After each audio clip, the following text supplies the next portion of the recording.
Everybody. Today there will be two sessions. First session will be perspective on investment by Dr. Professor Dr. V.K. Vijayakumar. Second session will be on behavioral finance applications in investment decisions by C.S. Jackson David C. Members, let's start the session with a silent prayer.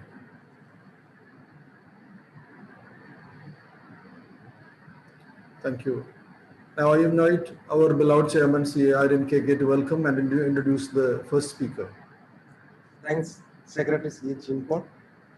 Good afternoon to all members.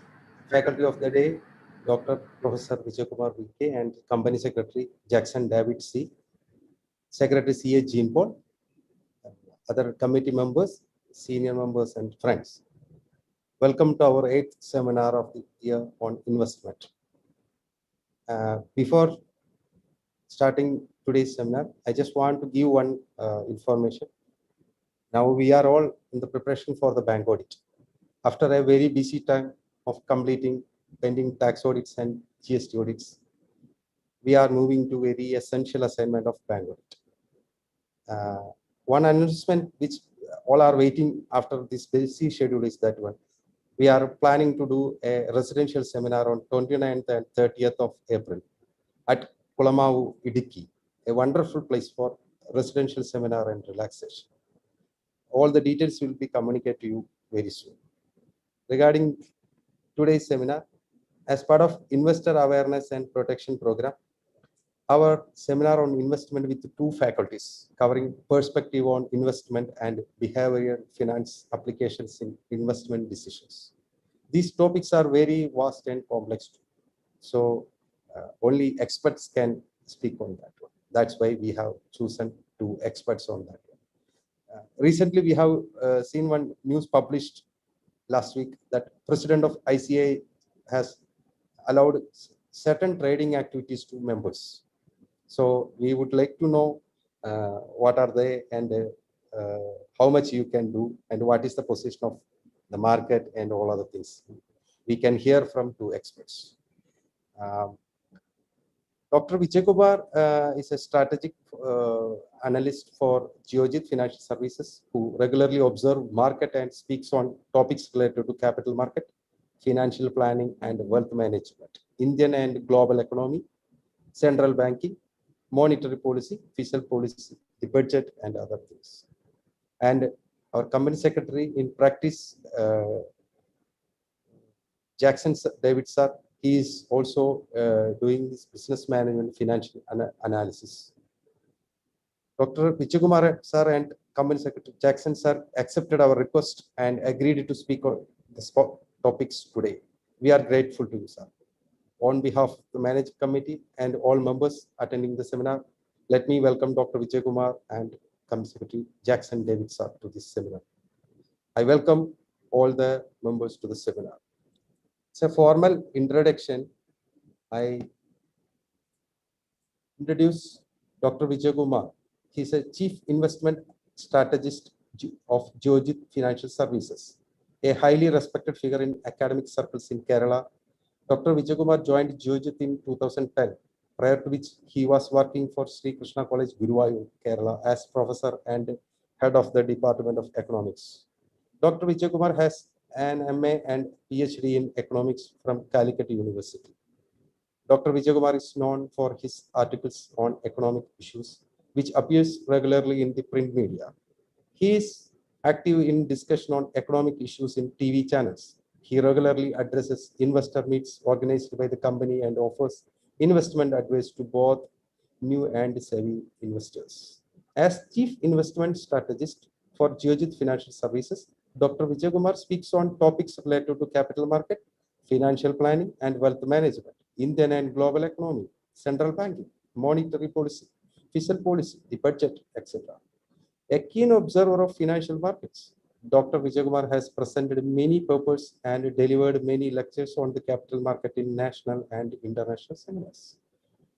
His paper, Financial Innovation, Boons and Disasters, was judged the best paper in the international conference held in Loyola College, Chennai in January 2009. He has to his credit many presentations on capital market and wealth management, which were delivered to people across the country and West Asia. He is also a certified trainer from the UTI Institute of Capital Markets. Dr. Vijayakumar has written 4 books on economics, published 2010 articles, and presented 12 papers in international seminars and 72 papers in national seminars. His articles appear in the Hindu, Business Line, Economic Times, Business Standard, Financial Express, Outlook Money, Mint, Financial Chronicle, moneycontrol.com, etc. Apart from Malayalam publications, these are the other books. With these few, let me introduce Dr. Professor Vijayakumar to our members. I request Dr. Vijayakumar to start the session. Over to you, sir. Okay. So, Chairman of the Thrissur branch of ICAI, Sri K.K. Aryan, Chartered Accountant, Secretary CA Jean Paul, my fellow panelist and friend Jackson David, and other participants, friends. Good afternoon to all of you. I'm very glad to be with all of you, even though virtually. Delighted to participate in this webinar. I've been doing this presentation as a part of the Investor Awareness and Protection Program. For the past more than 15 years, I've been doing that. But unfortunately, this year, this presentation is on virtual mode in a webinar. I love physical seminars. I love to talk by looking at the people in their face, seeing the real people, not the virtual people. But then, unfortunately, this is the new normal, and we have to adapt to this new normal. Hopefully, next year we will have opportunity to meet physically in the good old world post-COVID. I think it will be better times. In fact, recently there was a seminar, a real seminar, a physical seminar organized by the company secretaries. Jackson also was there. So that was actually a real break for me, because for people like me who have been lecturing almost 4 or 5 times every month, sitting at home without any physical contacts and lecture and meeting people is a very dry and boring affair. So let's hope next year will be a normal year where I can come to your institute, see all of you, and talk to you. Thank you, sir. Welcome. Yes. So today we have, apart from my presentation, we have a very interesting presentation from Jackson. Jackson is a person who has, apart from theoretical knowledge, very deep practical knowledge also on markets, and therefore, and also the behavioral finance is a very interesting area. It is an area in which some Nobel Prizes have been awarded to a few economists, because psychology plays an important role in making investments. So that also would be a very interesting session. I will confine my talk mainly to the basics of investment strategy, asset allocation among various asset classes, risk return from various asset classes. And more importantly, I will spend a lot of time on, more time, not a lot of time, we don't have a lot of time. I'll be spending more time on the present market scenario, because during the last 1 year, we had unprecedented situation, unprecedented developments in the market, where the market went through one of the worst crashes, short and swift crash in 2020 March, when the market crashed by 20% from the peak of 2020 January. That was unprecedented, such a short and sharp crash. But after that, surprising even the optimists, the markets have been steadily climbing. And since March 2020, as I talked to you in the last week of 2021, the Sensex and Nifty has almost doubled. Actually, it doubled, went beyond 100% appreciation.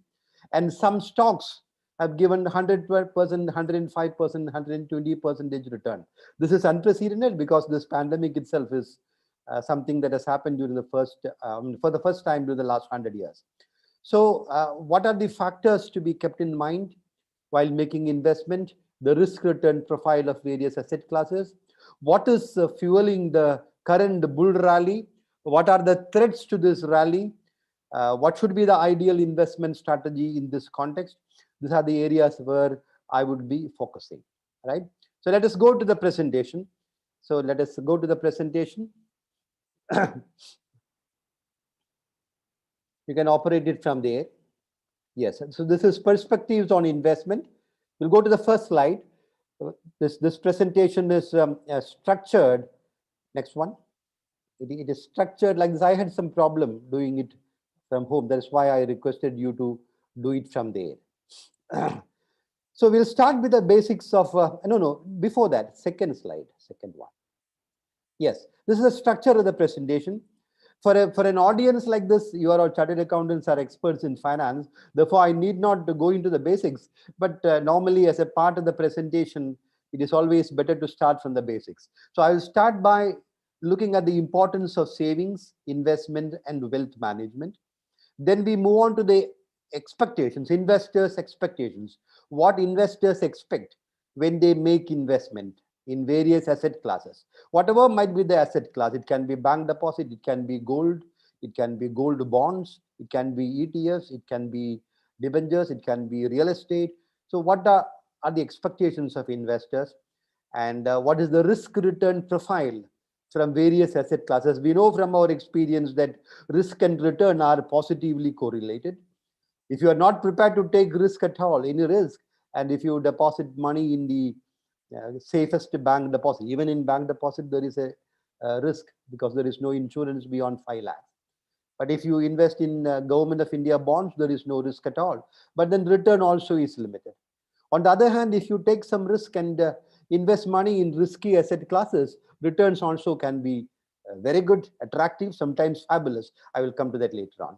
Then we move on to the tax implications of investment. For an audience like this, I need not explain the audience part, the taxation part, because you know about it much more than I do. Therefore, I will very quickly glance over that.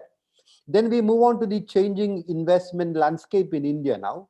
So I will spend some time explaining the global bull rally that we are having. What we are experiencing now is a bull rally which is global in nature. It is not a rally confined to India alone. It is global. So there are some global factors fueling this rally. So I will explain that. Then we will discuss whether the markets are fully valued or overvalued or undervalued. What are the risks?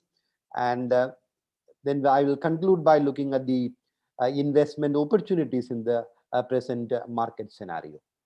Let us go to the next slide, please.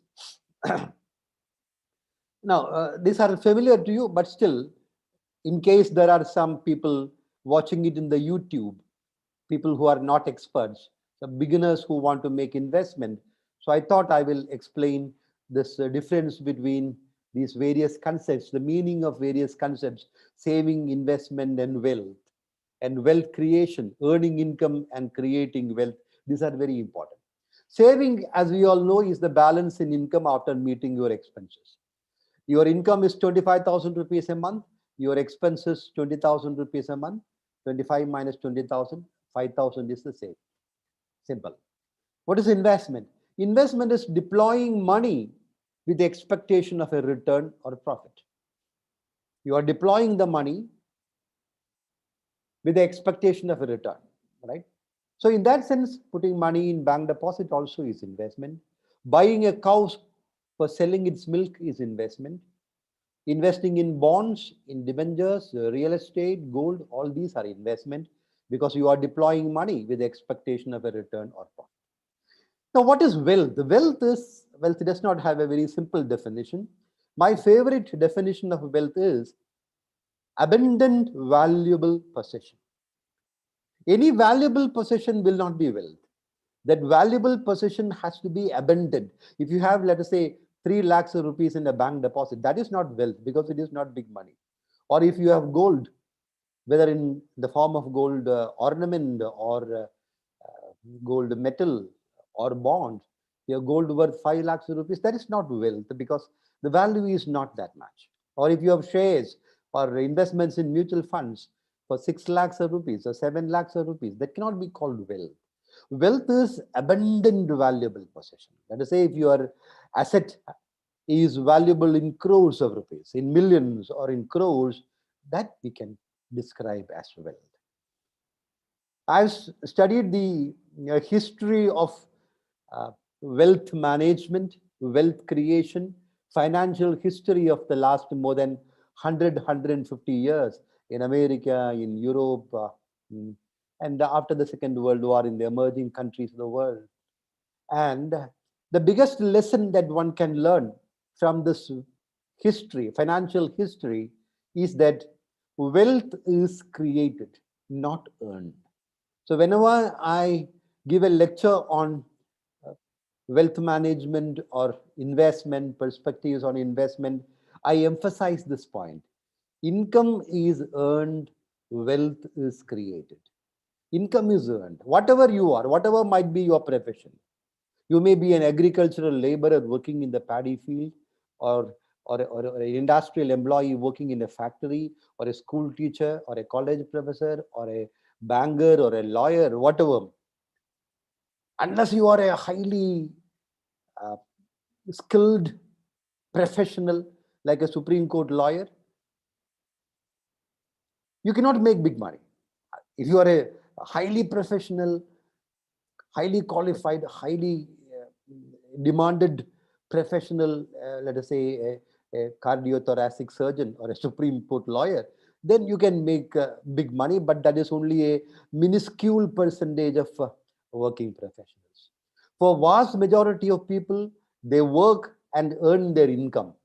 And you cannot earn an income beyond a level by working and earning income, with the exception of this very minuscule category that I explained. On the other hand, all of us can be investors. All of us save and invest money. And from my experience also, not only from my personal, I've been teaching economics for more than 40 years now, 32 years in college and 11 years, so 43 years in all. I've been teaching. So when you do a work, whether as a college professor or as an investment consultant in a company like Geojit, you get your salary. But then, as a part of your working, earning income, if you very smartly invest your money in asset classes which can give fabulous returns, you can create wealth. By working, there's a limit beyond which you cannot create wealth. But if you invest money, fabulous returns are possible. I'm sure all of you are familiar with the example of Infosys. Infosys came out with their IPO in 1993. One share was priced at 95 rupee, 85 rupee premium. So it was, the price was 95. Everyone who applied for the shares got allotted because the issue was not fully subscribed, because nobody had an idea, including the promoters, that this is going to be a great company which will create phenomenal wealth for investors. So a person who invested 9,500 rupees in Infosys in 1993, if he sells now at the present, today market is closed, at yesterday's closing rate, suppose he sold at last Friday's closing rate, he would have got nearly 14 crores of rupees. Because the original 100 shares are now more than 1 lakh share. And one share of Infosys is now 1350. So 1350 multiplied by more than a lakh is close to 14 crores of rupees. This is wealth creation. Globally, there has been spectacular success stories of wealth creation. You might have read about the FANG stocks, FANGs, Facebook, Apple, Amazon, Netflix, Google. They're called FANGs. Now, if you add Microsoft, they call it FANGs. These great companies have created phenomenal wealth. Even very young employees in their late 20s, 30s, were allotted shares as a part of the employee stock option program, ESOP, in companies like Facebook, Apple, Amazon, Netflix, Google. They're on multi-millionaires in their 30s. Even in India, this has happened for the original employees of companies like Infosys. So companies like that, Infosys is a classic example, but extreme case. There are many other companies, not exactly in the same league, but companies which have multiplied returns by 100 times, 500 times, 1,500 times. Asian Paints, for example, after the IPO in 1982, Asian Paints has multiplied the returns 1,800 times. 1,800 times means what? Your 1 lakh investment in 1982 is now worth more than 18 crores of rupees. I'm talking excluding the dividend, excluding the millions of rupees that you got as dividend. So there are companies like this: Infosys, Wipro, HCL Tech in recent times, Kotak Mahindra Bank, HDFC Bank, Lupin recently, which has multiplied the investment by hundreds of times. This is wealth creation. The reason why I am explaining this point in some detail is that vast majority of Indians, only 3% of Indians invest in stock market. We have roughly around 4 crore demat accounts, but 1 crore came in recent times. Originally around 3 crores till a year ago. That means 3% of Indians have invested, and out of this 3%, let us say only a small percentage have been regular systematic investors for a long period of time.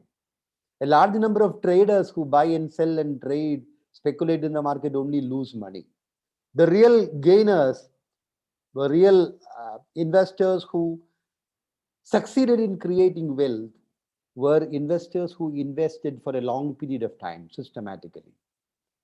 So it is very important. So the reason why I'm explaining this point is, if you take some large companies of India, the wealth creators, take the case of, for example, HDFC twins, HDFC Bank and HDFC Mortgage Company, HDFC Bank, HDFC Limited.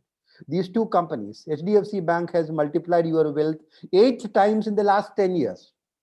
Last 10 years, 8 times, 800%. I'm talking as a personal beneficiary. I still hold on to the HDFC Bank. I bought it long time back. But then if you look into the ownership structure, shareholding structure of HDFC Bank and HDFC, around 72% are foreigners, foreign portfolio investors, foreign university endowment funds, sovereign wealth funds, sovereign pension funds, foreign countries.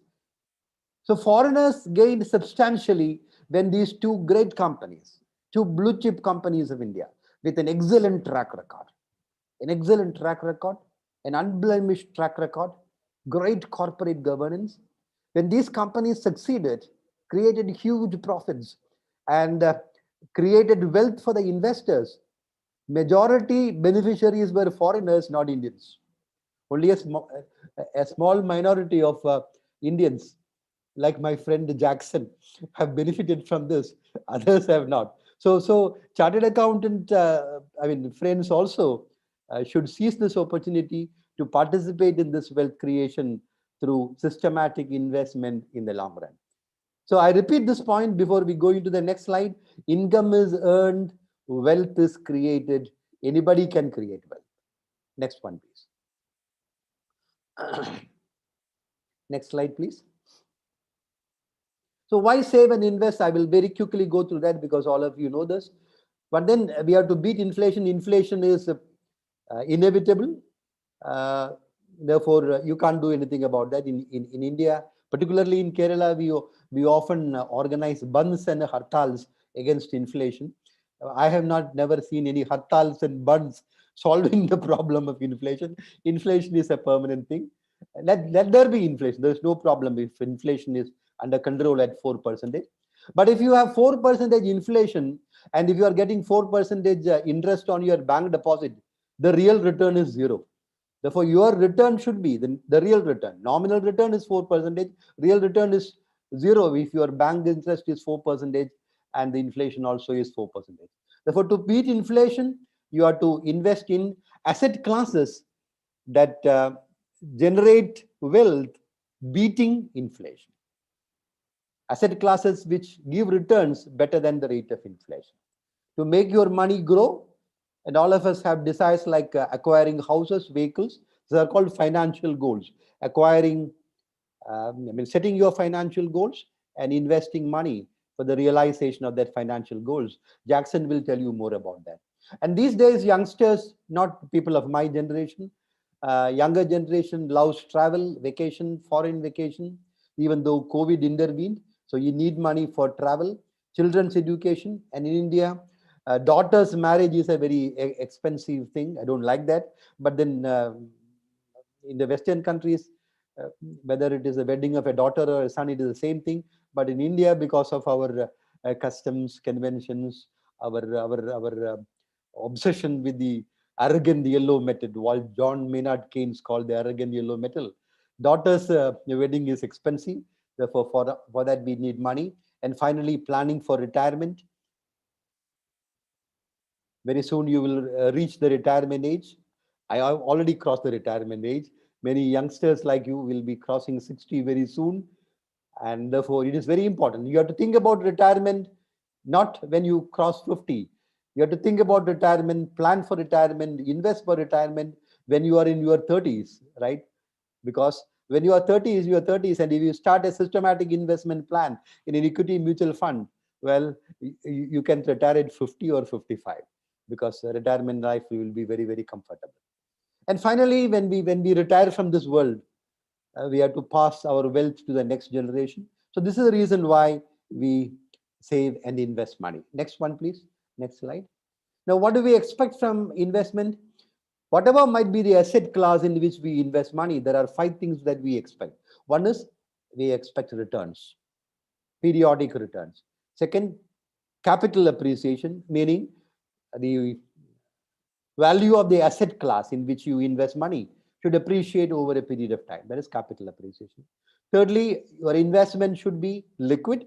Liquidity is the ability of an asset class to be converted into short notice, into cash at short notice. That is called liquidity.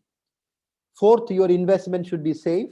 And finally, if it can give you some tax benefits, it is very good. These are the 5 things that we expect from investment. But there is no asset class which will give you all the 5. You deposit money in a bank and take interest every year. Every month you get return, but there is no capital appreciation. You invest in gold, the form of gold, let us say gold metals, ornaments, you get capital appreciation, but there is no return. Of course, if you invest in gold bond now, there is a return plus appreciation. Liquidity, if you invest, for example, take real estate. Real estate can give capital appreciation in the long run, but then it is not liquid. If you want money at very short notice, there is no way you can sell your your real estate and convert it into cash. Safety, some investments are safe, some investments are not. Keralites have a special genius for finding out Ponzi schemes, investing in those Ponzi schemes and losing all their money. In the 80s, we had this Tekumanjiam episode where even some IAS officers lost money in Tekumanjiam. And in recent times, we had a large number of popular, a large number of Ponzi schemes. So Keralites always jump onto the bandwagon of Ponzi schemes and lose money. So it is very important that our money is hard-earned money. So hard-earned money has to be invested safely. So safety is very important.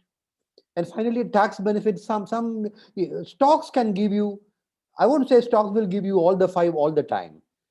In the short run, stocks can give negative returns. This morning, one retired person rang me up and asked me, Vijaykumar, I have some 5 lakhs of rupees. I read somewhere that investments in stocks and mutual funds can give very good returns. So shall I invest the money? That was what he asked me. So I asked him, he's a retired professor of commerce. So I asked him, when do you need the money back? He said, well, my daughter is 27 now. Some marriage proposals are coming. If some marriage proposals click, I will need the money. So I'd say if you need the money in 5 months or 6 months, forget about the stock market. There is no guarantee that you will get capital appreciation by investing in equity mutual funds or stocks in 6 months. If you have a time horizon of 3 years, 4 years and above, I'm sure you will get, if you choose very good funds or good stocks, you will get very good returns. But in 6 months time, if you invest 5 lakhs, it is quite possible that your 5 lakhs may become 4.5 lakh. That also is possible. That risk is there in the short run. So in the short run, there is risk, but in the medium to long run, particularly if your time horizon is more than 3 years, there is no risk there, provided your investments are judicious. So these are the risk return from various asset classes. Let us go into the next slide. I will not spend much time explaining the next slide, because already you are familiar with that. These are the different asset classes available for investment: bank deposits, equities, bonds and debentures, mutual funds, gold, insurance products, real estate. And now we have real estate investment trusts and InvITs. I think Jackson's presentation covers this point in some detail. So I leave it to Jackson and move on to the next slide, please. So this is a bird's eye view of the various asset classes. Bank deposits will give you, now bank FDs give you only 4.85% return. Suppose of course, there are bank deposits which give you 6.2 or 6%. But then if you are in a, let's say 30% tax bracket, well, 30% tax bracket means your interest is subject to tax, and therefore your real return will be around 4.8%. Risk is low. I've not written nil risk there, because only 5 lakhs worth of bank deposits are covered by insurance. So if a bank goes bankrupt, in India, unfortunately or fortunately, banks do not go bankrupt. If a bank actually goes bankrupt, like Yes Bank recently or Lakshmi Vilas Bank, then in order to protect the deposits of investors, the RBI will step in, and the government also will intervene and merge the weak bank with a strong bank, weakening the strong bank in the process. That is the practice here. Therefore, there is no risk is very low. There is no diversification. If you invest money in bank deposits, there is no diversification, there is no capital appreciation, and there are no tax benefits. Post office savings deposits will give you more than, but then senior citizens are eligible for this. For people who are not senior citizens, the rate of interest will be very low. There is no risk because this is guaranteed by the government of India. In public provident fund also, these are the same thing. But the advantage in public provident fund is that it is triple E. Triple E means it qualifies for exemption under 80C. Now there's a maximum limit 2.5 lakhs in this year's budget. So when you invest the money, it is tax exempt. When the income accrues, it is tax exempt. And finally, when you redeem it after 15 years, again, it is tax exempt. That is one advantage which public provident fund has. If you directly invest in equity, the historical return in India is around 15%. But let me warn you here, 15% is the long run average. Sensex, you are familiar with Sensex. Sensex base year is 1979. So in 1979, Sensex was 100. Now Sensex is in the region of around 50,000. So 100 has become 50,000, 500 times it has multiplied. Therefore, if you take the average annual return, it is around 15%. But don't expect 15% return from equity mutual fund or direct equity every year. In certain years, it can be 15, some years it can be 20, in some years it can be 25. Like in last year, it can be exceptional, but in some other years, it will be 5%, it can be 2%, it can be 0, and once in 4 years, once in 5 years, there will be a year of negative return also. But in the long run, you can expect a systematic long run investor can invest 15% return if you invest in equity directly. In equity mutual funds also, you can expect 15% return. You must understand the risk is very high and high. In the short run, the median run, 4 years and above, the risk is very, very low. I would say that there is a big risk in not investing in the market, because there is no other asset class which can give you inflation beating returns. That is a global experience. I will explain this in some more detail later on. Therefore, let us move into the next slide, please. Now, a fundamental principle of investment is don't put all your eggs in one basket. This is a fundamental principle. You should have a portfolio consisting of various asset classes like bank deposits, equity, other debt instruments like investments in debt funds or in debentures, or even in RBI bonds you can invest now. Gold, it can be in the form of gold ETFs or gold bonds will give you a small interest also. Real estate if possible, provident fund, public provident fund, small savings. So the ideal investment portfolio, I'm talking about vast majority of ordinary people like you and me. There should be a diversified portfolio.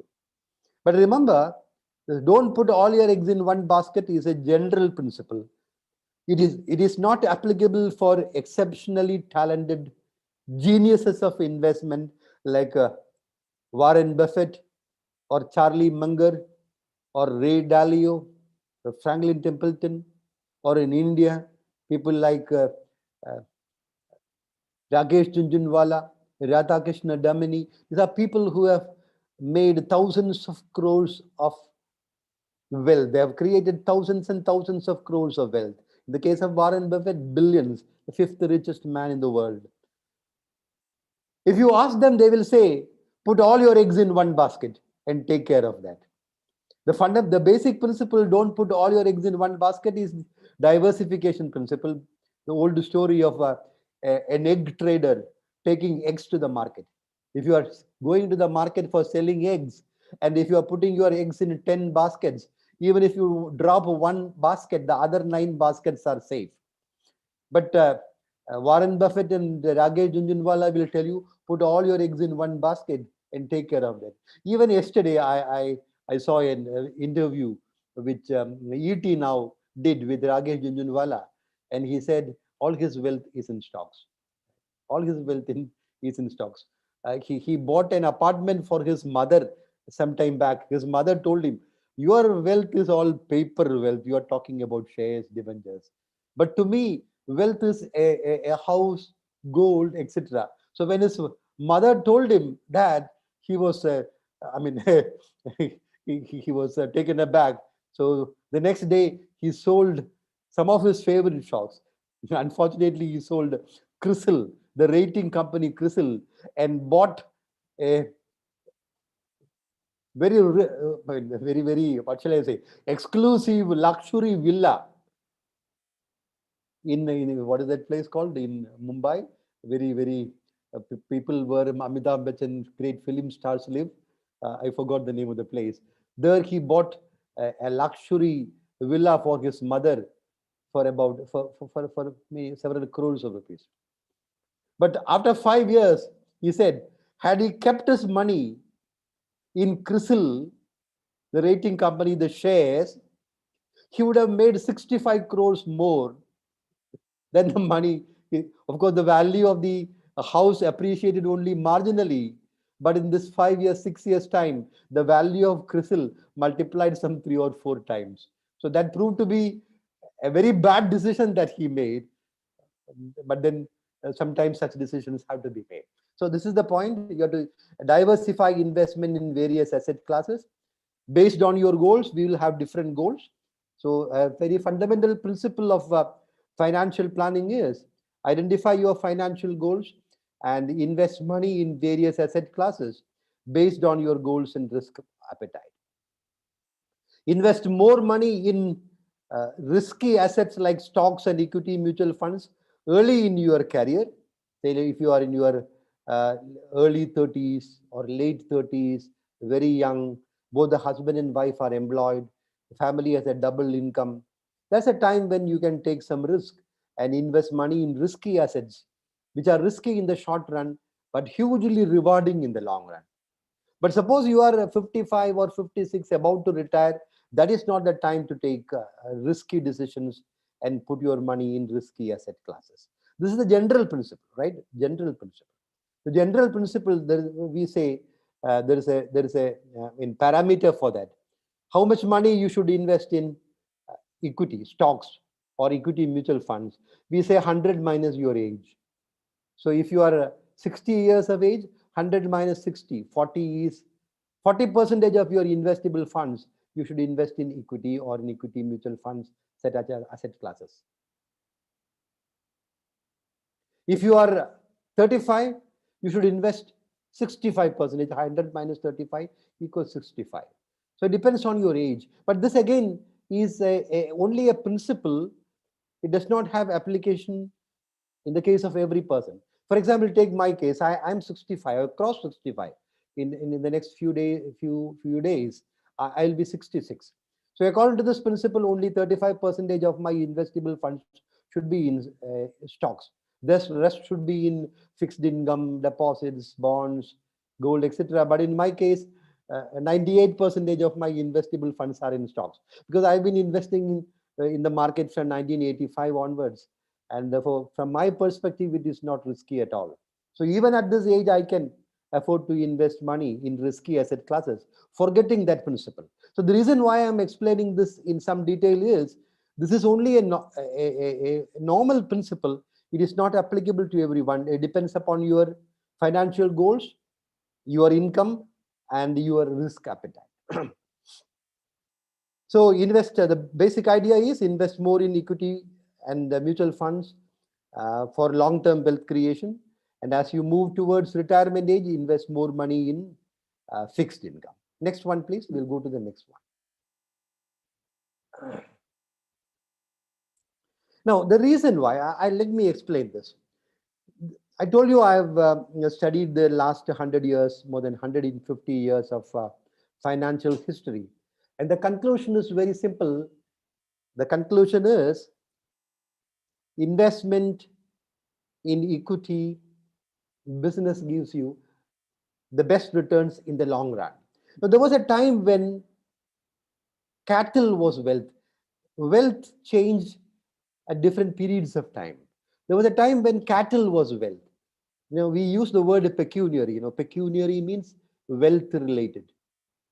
I have some pecuniary problems, means I have some financial problems. So pecuniary means money, finance. It comes from the Latin word pecus. In Latin, pecus means cattle. So there was a time when cattle was wealth.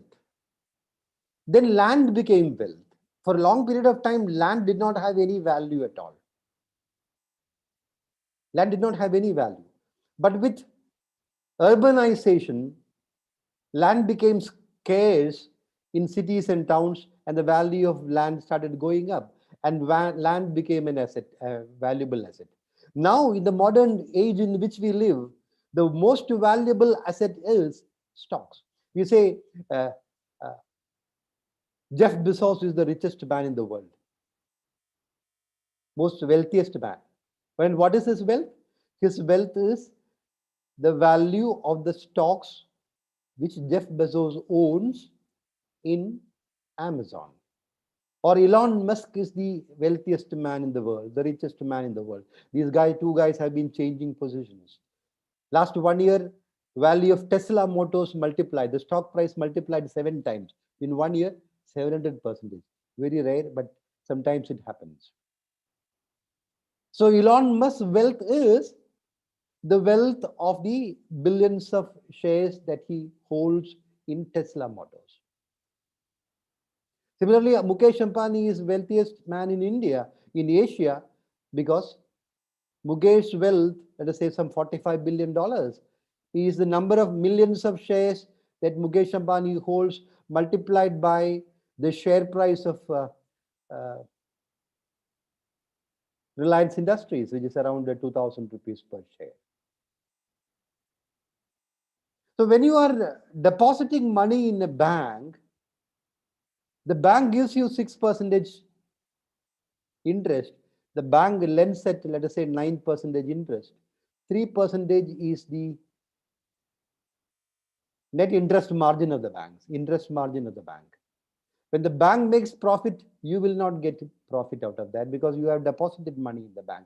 You are not the shareholder of the bank. If you are a shareholder of the bank, you will gain from that.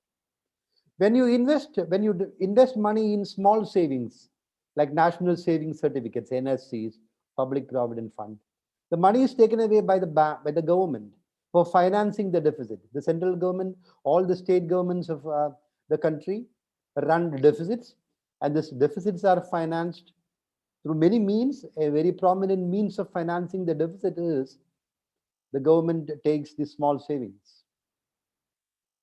And deficit financing by the government will not lead to wealth creation. Now, when you invest money in gold, gold gives you capital appreciation in the long run. Actually, this is one point on which Jackson and I do not always agree. Last time also he said disagrees. Actually, if you take the last 100 years, 150 years, 200 years, the return from gold in dollar terms is less than 1%. In dollar terms. In India, the returns has been fabulous because of rupee depreciation. In 1980, gold was $800 a troy ounce. Now it is 1,700 above.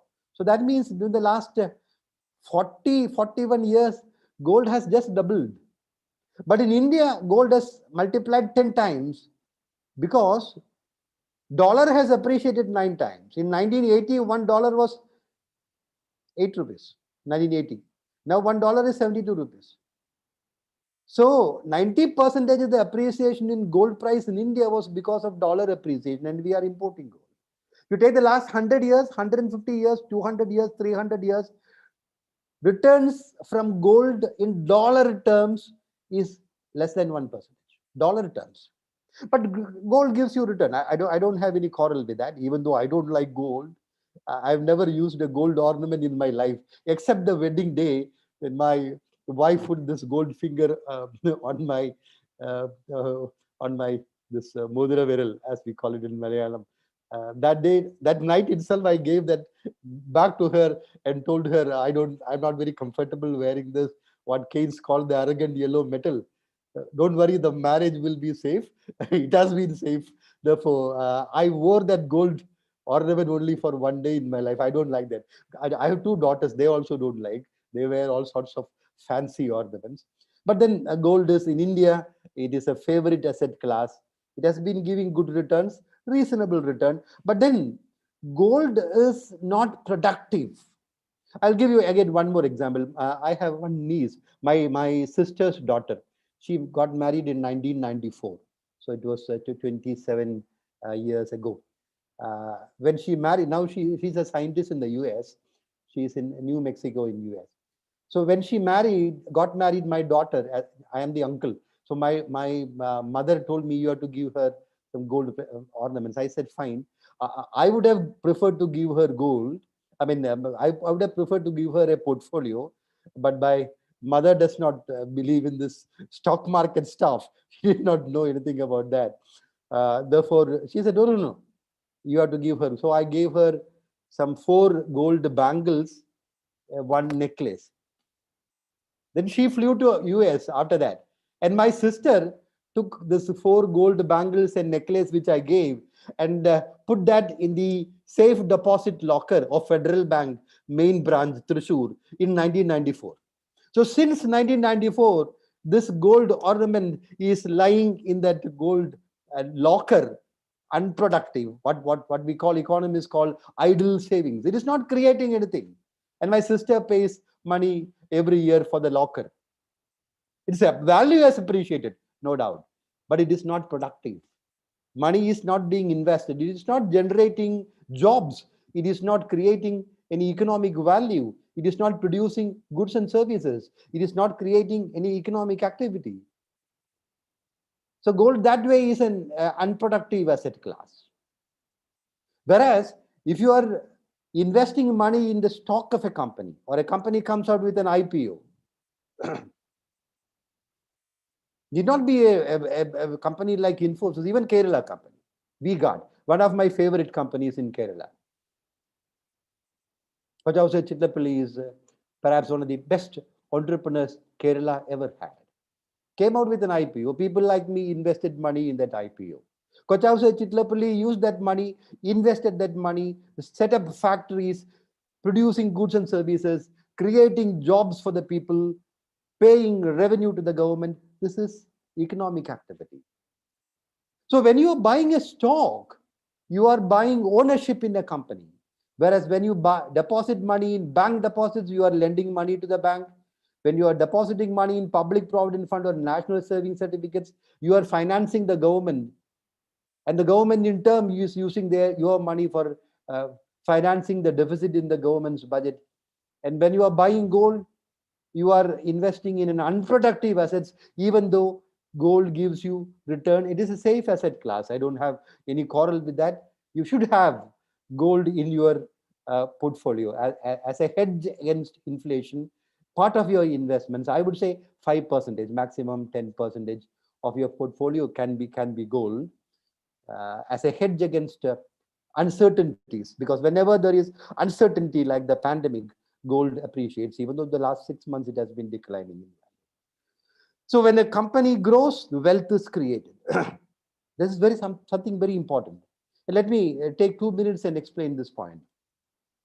When an economy grows in its growth phase, some companies, not all companies, a small percentage of the companies will be growing very fast.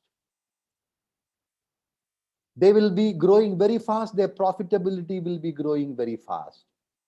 It has been the case in US. It has been the case in Japan. It has been the case in emerging markets in like South Korea and Taiwan. That is the case in India also. Perhaps some of you may not be aware of this. In India, 25 companies, I repeat, 25 companies account for 80% of the profits made by India's corporate sector. 80%, 80% of the total profits made by India's corporate sector is made by 25 companies. 25 very efficient companies. If you take IT, TCS, Infosys, HCL Tech, Wipro. You take telecom, Reliance, Bharti Airtel.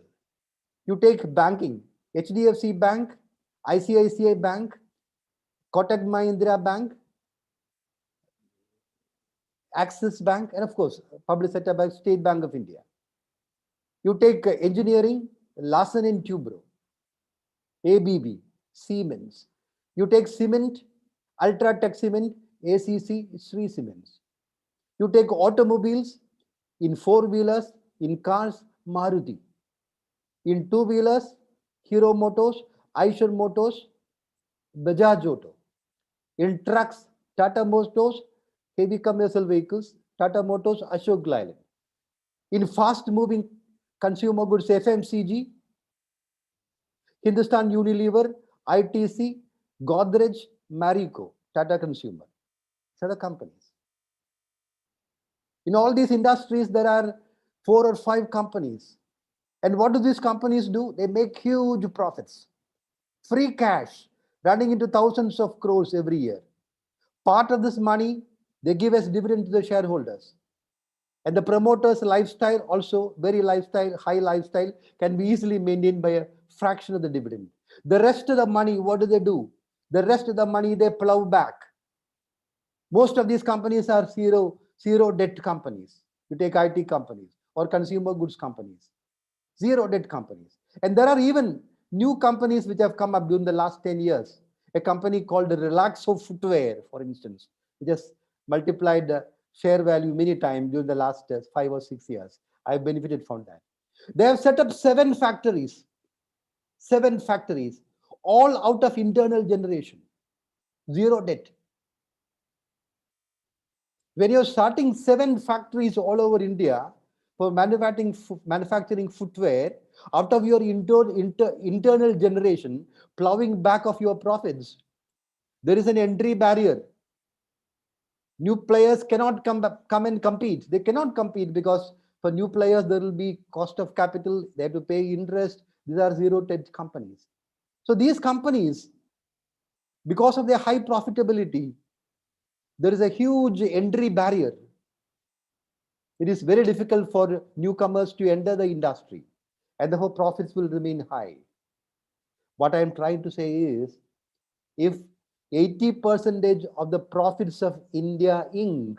is coming from 25 companies, it is very simple logic. You invest your money in these 25 companies and sleep.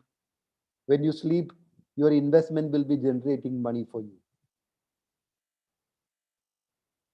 These are 25 known companies. Not 25, let us say 30 companies maximum.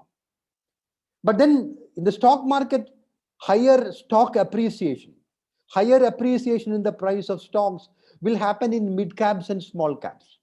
An HDFC bank can give you more than 15% return every year in the case of stocks. You invest in HDFC Bank or ICICI Bank, Kotak Mahindra Bank, Bajaj Finance, absolutely no doubt, you will be, even at the present rate, you will be getting 15% appreciation for the next many years on a consistent basis. But if you invest in some small caps and mid caps, the return can be 25%, 30%, 40%. But then this mid and small cap is a minefield.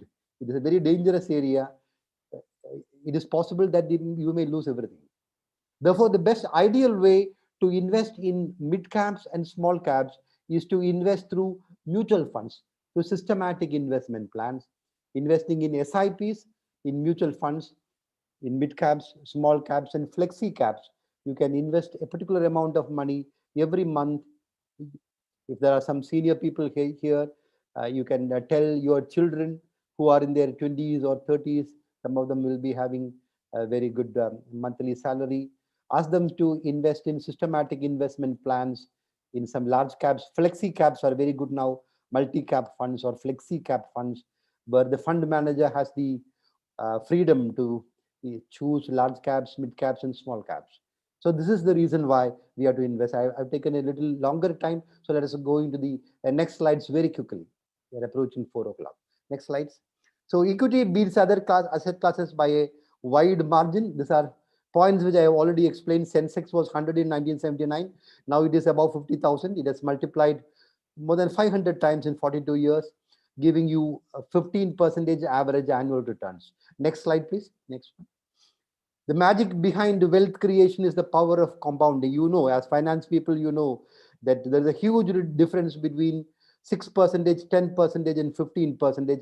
Power of compounding in the long run. 1,000 rupees invested every month for 30 years at 6% will give you 10 lakhs. If you are getting 6%, 1,000 rupees per month will give you 10 lakhs after 30 years.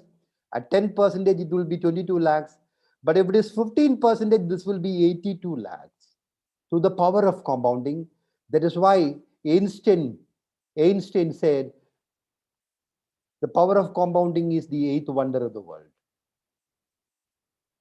And to benefit from the power of compounding, you have to invest for the long term. Next one, please.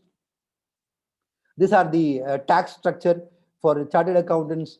I should not be explaining that because you are experts. So let us skip this part.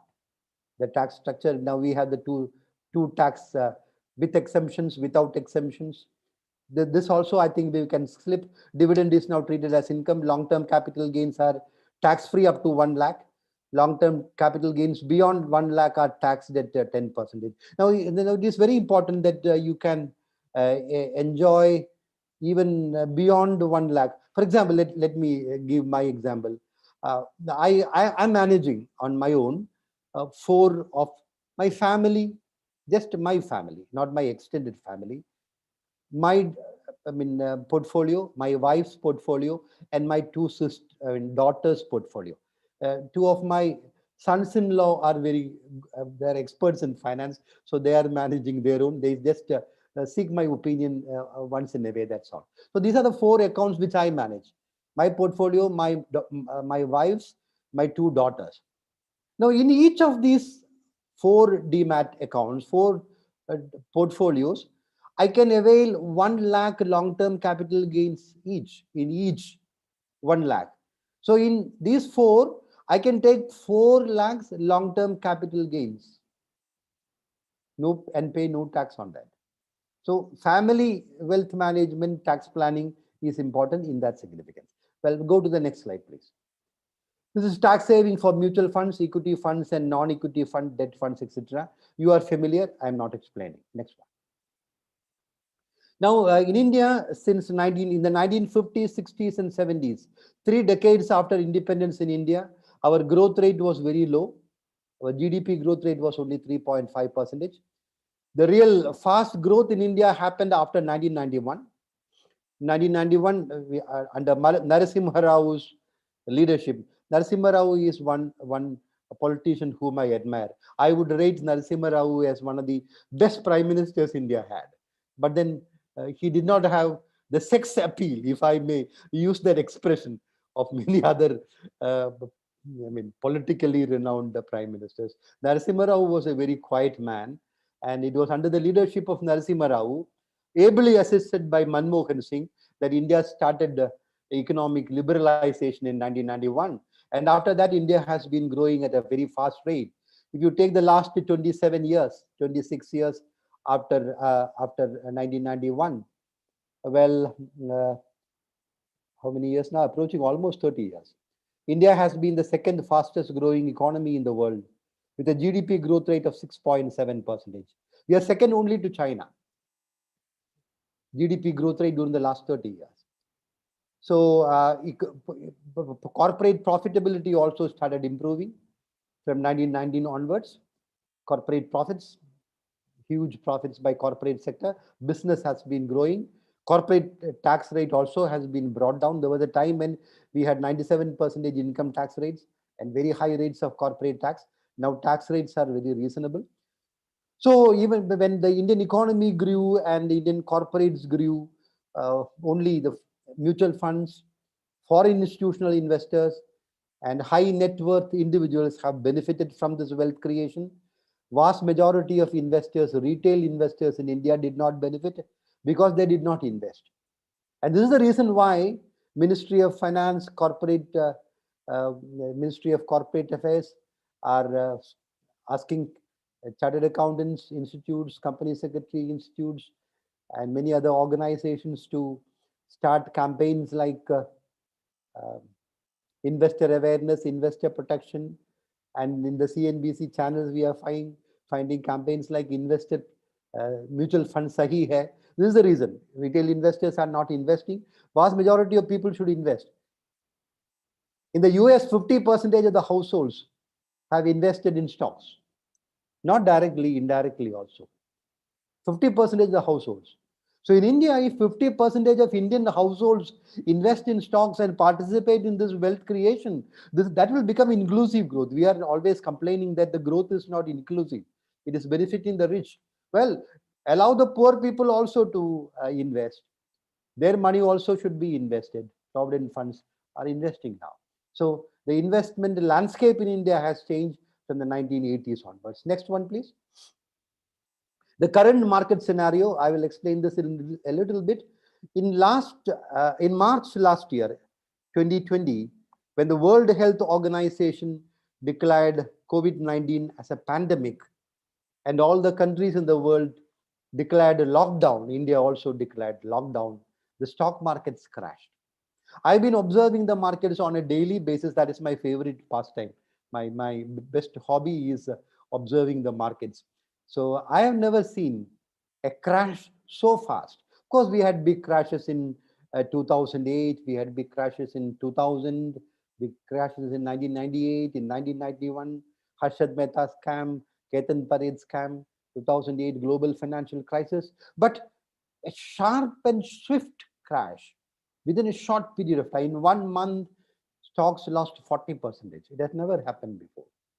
But what happened after that? After that, the economy has been in recession. The global economy has been in recession, but stock markets have been steadily going up. Mainly 4 reasons. Economy, everyone started talking. Even I wrote articles about economy market disconnect. Economy is in recession, markets are going up. The markets were driven by mainly 4 factors. Number 1, unprecedented, huge liquidity created by the leading central banks of the world. the US Central Bank, the Fed, the European Central Bank, ECB, Bank of England, Bank of Japan, and People's Bank of China. 5 central banks injected more than $10 trillion.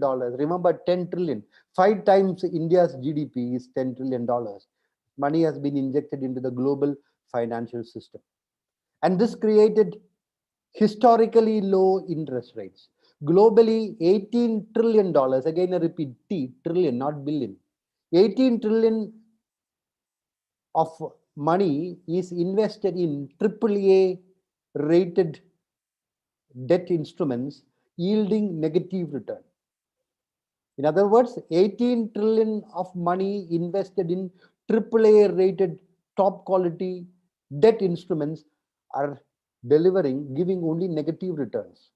So abysmally low rates of interest.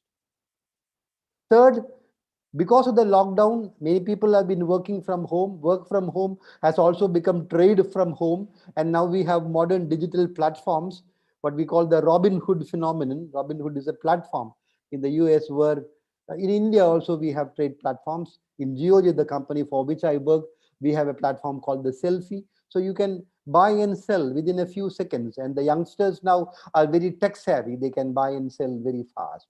So retail stock rush. Large number, I told you more than, several millions of new Demat accounts have been opened in India during the last 1 year, taking the total Demat accounts above 4 crores. And also now there is sharp recovery in growth and earnings. The coming year, there is financial year 21-22 financial year, the coming financial year, which is to start in a few days. That is likely to witness India will be growing at around 11%, more than 11% GDP growth, 30% corporate earnings growth, and the market is discounting that. Market always discounts the reality in advance. But when concern is market valuations are high, if you go by the conventional parameters of valuation, we go by 3 major conventional parameters of valuation: the price earning multiple, price to book value, and market cap to GDP. I'm not going into the details. So going by these conventional norms of valuations, the markets are overvalued. And when the valuations are high, the markets are vulnerable to correction. So corrections can happen. But then markets can remain highly valued for an extended period of time. The Fed is the most powerful institution in the world. And I would say, without any doubt, that the most important index in the world is not the Dow Jones or NASDAQ. The most important index in the world is the US 10-year bond yield. The US 10-year bond yield, the yield on US 10-year bonds. That is the index. Changes in this index can move markets globally. It can move bond markets, stock markets, currency markets. Huge flight of capital, inflows and outflows of capital. And the Fed, the US Central Bank, has gone on record that the interest rate will be kept close to 0 to 0.25. That is the Fed funds rate now till 2023. Now we are in 2021. So 21, 22, 23, for the next 3 years, interest rates will be kept low because the economy is in recession. The US Treasury Secretary, the former Fed chief, that lady, forgot her name. Age is now catching up. I am forgetting names now.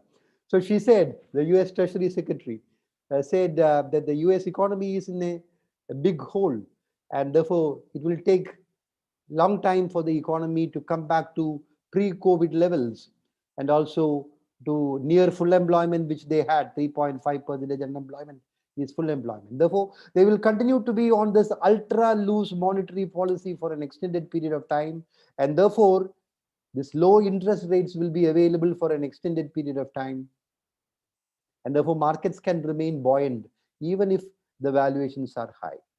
So trend of the market will be decided by the bond yield.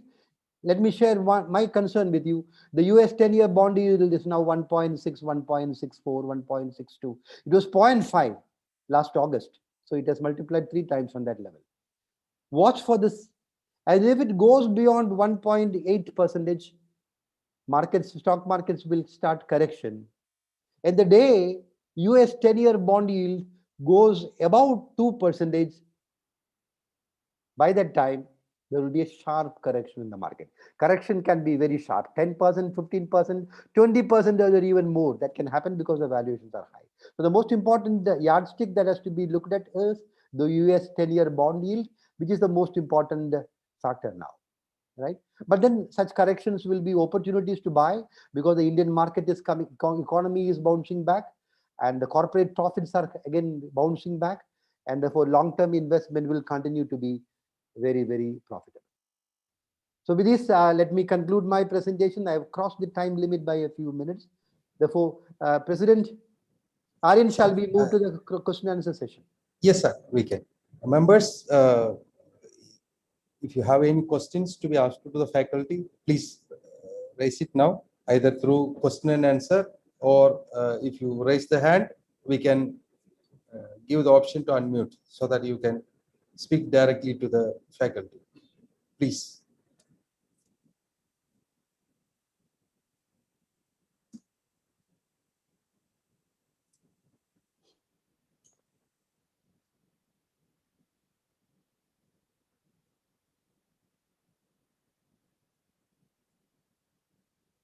Chartered accountants are very smart people. They know the answers for all questions. It is not like that, sir.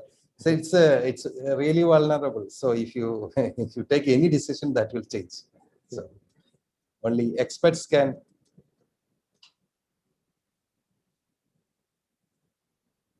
Seems nobody has any doubts on that. In that case, don't waste time. Straight away go to Jackson. Jackson Okay. has a wealth of knowledge. Okay. Yeah. Okay. Which he So, can share it with you. We can conclude this. So, Okay. Yeah.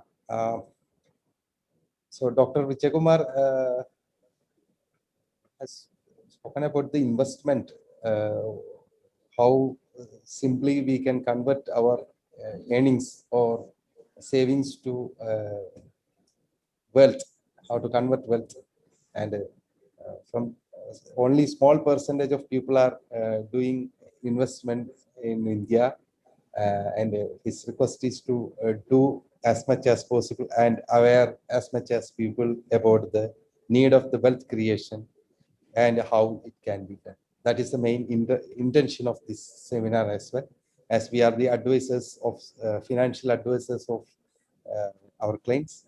We do promote our clients to and ourselves, self as well as to others, to promote the investment.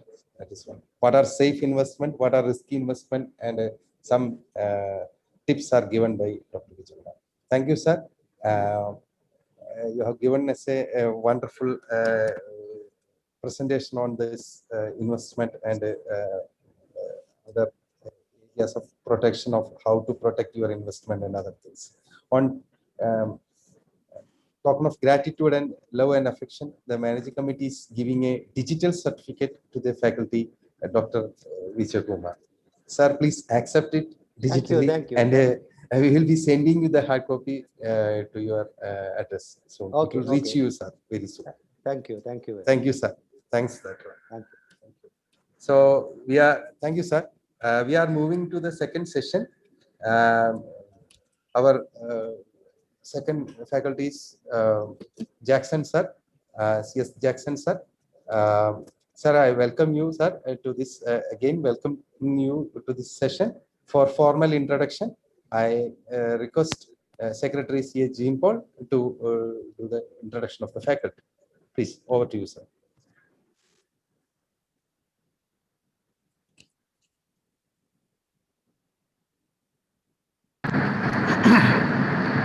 Thank you, Aryan sir. He is a fellow member of the Institute of Company Secretaries of India. He was also chairman of the Trichure branch of Institute of Company Secretaries of India. He is one of the first certified financial planners under FPSP US from USA to qualify from Kerala. He's engaged in investment analysis, mutual funds research, and financial products consulting. He served as a corporate trainer in specialized areas related to investments and management. For national level trainer for HDFC, ABSL, and Nippon India mutual funds. He was also guest faculty at several management and financial institutes. He is a consultant on strategic business management and financial analysis. He is a partner in Navion Consultants LLP. He is also presenter of YouTube channel for financial education, Navion Wealth. Members, I am glad to introduce next speaker of the day, CS Jackson David C. Thank you, Jackson sir. Over to you, sir, for the session. Thank you, CA Aryan, Chairman of Thrissur branch of ICAI, and CA Jean Paul, Secretary of Thrissur branch of ICAI, for the introduction as well as giving me an opportunity to speak on this occasion. It is always a privilege to be presenting before chartered accountants, because addressing experts in finance on finance is a tedious task. It is a big ask. And having somebody like Dr. Vijayakumar as your prior speaker, that again is a big challenge. So that is why I bypassed the main investment topics to something like behavioral finance, because and I think it was a wise decision, because anything that has been told about investment in a 1 hour session, Dr. Vijayakumar has already covered beautifully from his wealth of knowledge and experience. So this is something like a subtopic of investment, a new area of knowledge, a comparatively new area of knowledge in investments. Whereas this is a new take on economics and financial principles that were classically taught for a long time. Because in general economics as well as in finance, what we always think is that man is a rational animal or a rational being. And human decisions are often taken on the basis of economic principles. This is true to a large extent, but in the case of investment, especially as well as in many economic decisions, people tend to take wrong decisions or irrational decisions. So where do they go wrong in investments? That is our focus area today. And how can we use these principles to become better investors or maybe successful investors? As most of you know, there are the scope of wealth creation in the case of investment, especially in equity investments as well as in the case of mutual funds or maybe an asset allocation approach to investment, is immense. It is huge.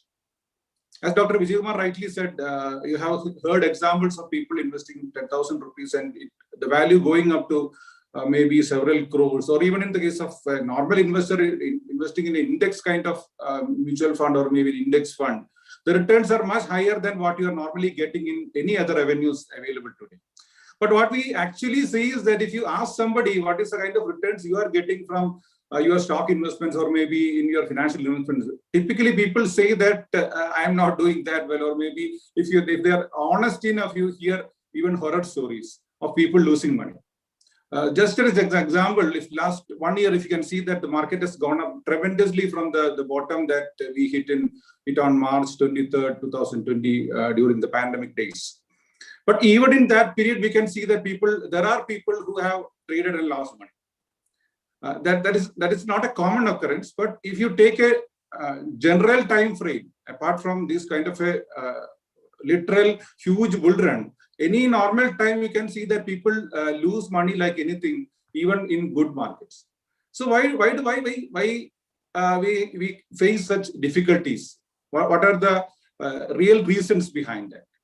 When you look at reasons for that, you can find most of the answers lie in what can be seen as irrational behavior and the sciences that are being sought by the study of behavioral finance. So in today's session, I think we have around 40 minutes left. We can have to wind up by 5, I was told. That is fine with me. Because I'm not intending to go to the subject in totality, because it is a huge topic, of course, and a lot of investment biases are available or maybe possible. So we are not going in everything. I'll just cover 4 important behavioral biases or maybe behavioral wrong decisions that people are likely to make in their investments. The first one covers something called mental accounting. And I'm very much aware that I am talking to people who are experts in accounting and finance. So this is something slightly different from normal accounting or finance concepts. This is how people keep everything in boxes in their minds. Just for an example, this year something we have noticed in Kerala is that jackfruit prices have gone up like anything in this season. In fact, I actually brought a jackfruit home from a vendor for something like 600 rupees, and my parents actually scolded me. They are extremely unhappy with having a son like me who was foolish enough to buy a jackfruit for 600 rupees. I said that is the running price of jackfruit. So my neighbor told me actually there are jackfruits available on the other part of the city, maybe 10 kilometers from my home. You can find people who are selling jackfruit for half the price, maybe like 300 rupees. So I was told that why can't you go there and get the jackfruit for 300 rupees? It is a saving of another 300 rupees. If you are considering that as a person, I think, including myself, most of us will think that why not do that? We will find a reason to go to that place to save that money and buy it from them. But suppose you are buying something even much more valuable, like in the case of a laptop or maybe a television for your home, something that costs maybe 60 or 70,000 rupees. And if somebody tells you, you have to go to a dealer or maybe a shop in Manuti, that is again 10 kilometers from the city center, and you can get a laptop there for a lower, where the price is lower by 300 rupees, I don't think anybody will even consider such an opportunity or maybe a possibility, because on a price of 660,000 rupees, a saving of 300 rupees is like peanuts. No, it is not significant. So most people will not go for that. Take just a moment and see what is the difference between these two purchases. In the case of a jackfruit, the price is 600 rupees. You are being quoted a price of 600 rupees. And the savings you are getting is in absolute value it is 300 rupees. So in the case of laptop also, on a 60,000 also you are getting a saving of 300 rupees. But we have a mental system by which we analyze this totally differently, because we analyze things in boxes. We keep a separate accounting system in our brain for different kind of spending, different kind of investments. This is actually called mental accounting. So these kind of concepts are being analyzed by behavioral economists, behavioral finance experts. And they find that in several cases, these have applications in investments also. People make wrong decisions, or maybe people make irrational decisions which take out the value of their investments, or maybe take out the returns of their investments in the long run. This is a basic reason by which most people find it difficult to beat the markets, or maybe even beat an index fund in their stock investments, or maybe even in the case of mutual funds, people typically don't hold on to their good funds, or maybe they don't have the time frame for that. They exit at the wrong time whenever the market crashes. Last year also we have seen several people who actually sold their entire investments, or maybe a significant portion of their investments in the crash that happened in March or April.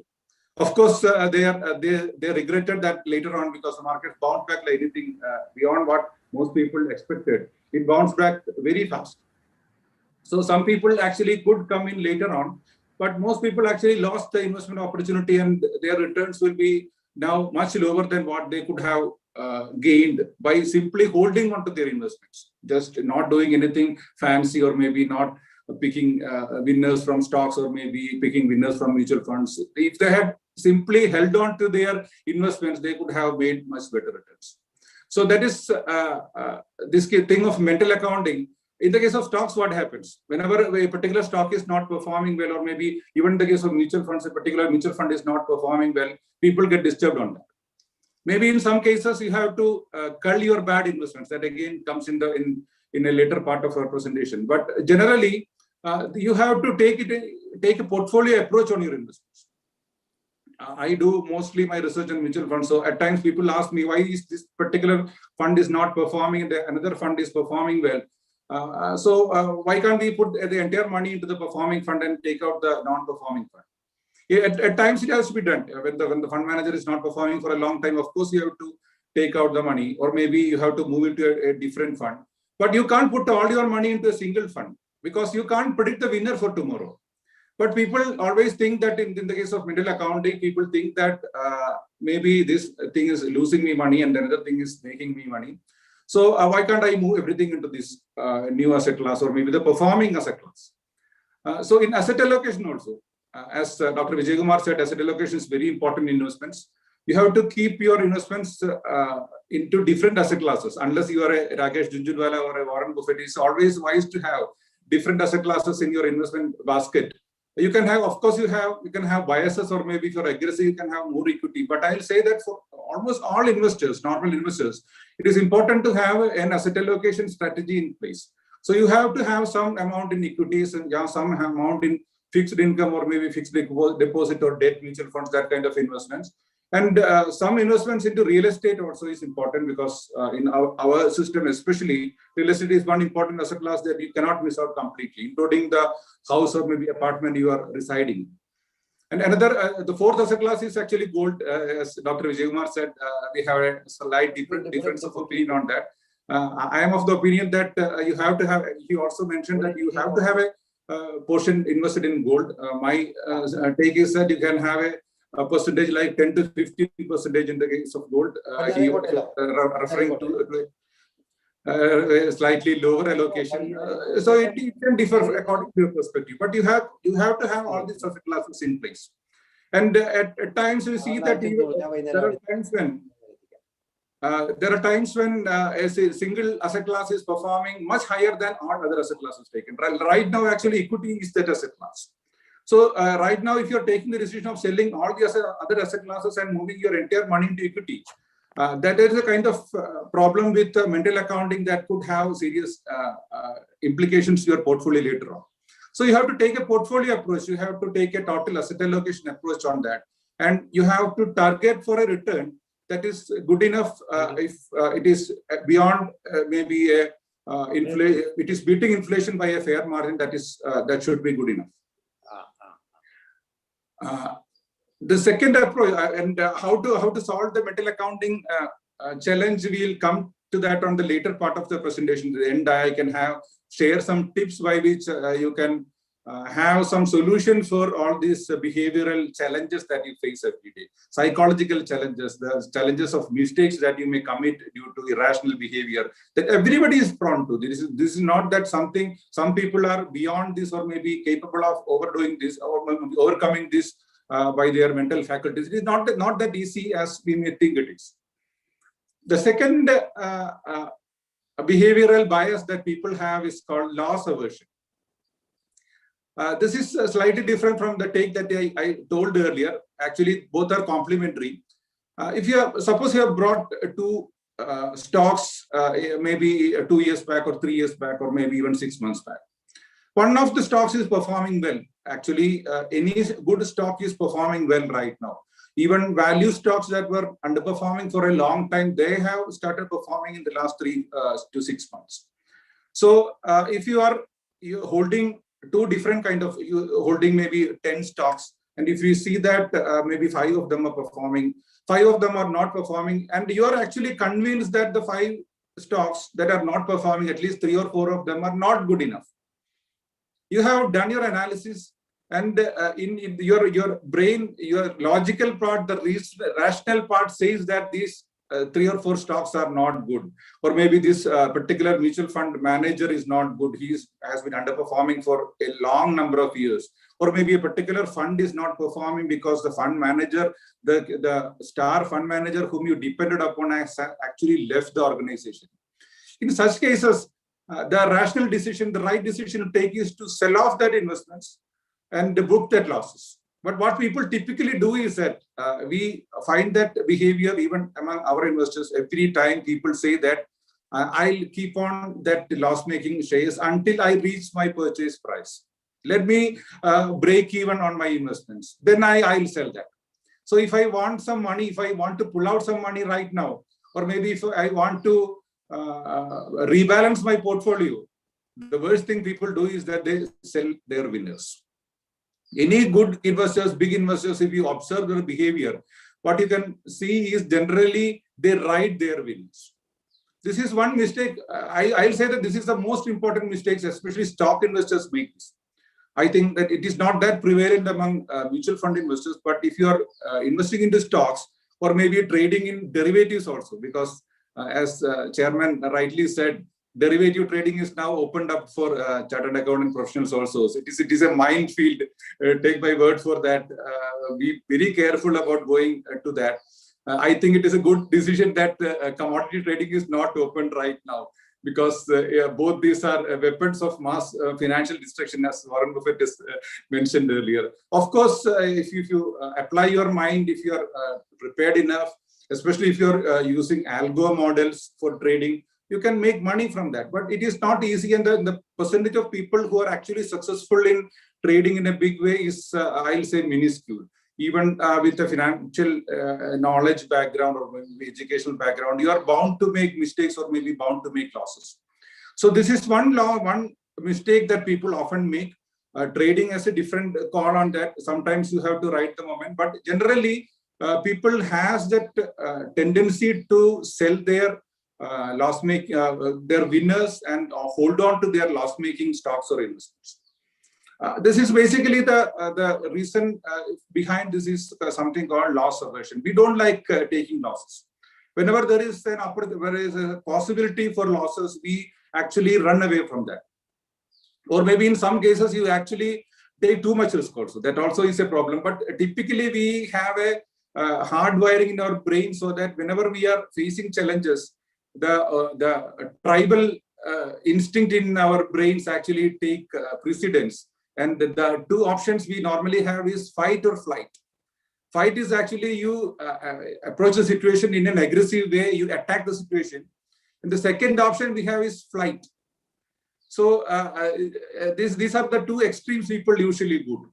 In the case of losses, what we are hardwired to actually avoid losses, and actually booking a loss is a very painful affair. So people typically don't book their losses, and trading, especially if you're doing trading, it could be a very dangerous thing to hold on to your losses. And actually people keep on averaging into their loss-making positions. Averaging is a very popular word in financial markets, and it is a very much abused or maybe misunderstood term, I'll say. Actually, a better option or maybe a better strategy is to average up on your prices. If you are a long-term investor, especially, and if you are holding different kind of stocks, and if you see that a particular stock or a set of stocks are moving up in a good market due to reasonable reasons, not just a speculative bubble or maybe a manipulative trade, you have to discount that. But due to normal market situation, if a particular set of stocks are rising, you can actually think of averaging up your position. You can buy for a higher price. Suppose you have brought something for maybe, you have bought Maruti for maybe 4,000 during the crash, and if Maruti is going up to 6,000, you can actually consider buying some more stocks for 6,000 if it is on the path up. Actually, I just dropped an example. I am not an expert on stock picking as such, but the principle remains the same. Likewise, if you have bought a particular stock and the particular stock is not doing well, and your analysis says that the company is not likely to come up with, the management is not likely to make amendments, because especially something like a turnaround is a very difficult thing to pull off. Take my word for that. People always wait for a turnaround in the case of stocks, and it never happens, or maybe it happens very rarely. So at such kind of times, you have to actually book your losses. If you give two toys to a little child and actually take back one of the toys, I don't have to tell you what will happen, what will be the reaction of the child or the kid. You give them two toys or three toys, and you take back a single toy, maybe if it is the smallest toy of the lot, still they'll make a big ruckus, they'll cry for maybe hours for that toy that they have lost. This is the principle of, or maybe the psychology of loss aversion working. You don't need a scientific study for this, but actually there was a scientific study in which monkeys or maybe chimpanzees were given bananas, and whenever they gave them two bananas and one banana was taken back, they were violent for the entire day. So the reaction was so wild that actually they were not at all happy, or they were not even the bananas that they retained. The bananas they got, they were not even eating that. So loss aversion, whatever children do, whatever monkeys do, whatever chimpanzees do, we also do. Only thing is that we are very reluctant to admit that we also share the same genes. In the case of chimpanzees, I believe it is 99% similar genes that we share with chimpanzees. So any scientific experiment that we do with them, or maybe you observe in the case of kids, it is applicable to us. There is always a kid inside us. Most of the majority of us is a kid actually. We are only having a facade of a grown-up man, facade of a matured man. In the case of investments, especially, you have to be very careful about these kind of biases and these kind of mistakes people often do. I have seen that whenever people get into markets, initially they do a lot of analysis, they do a lot of studies.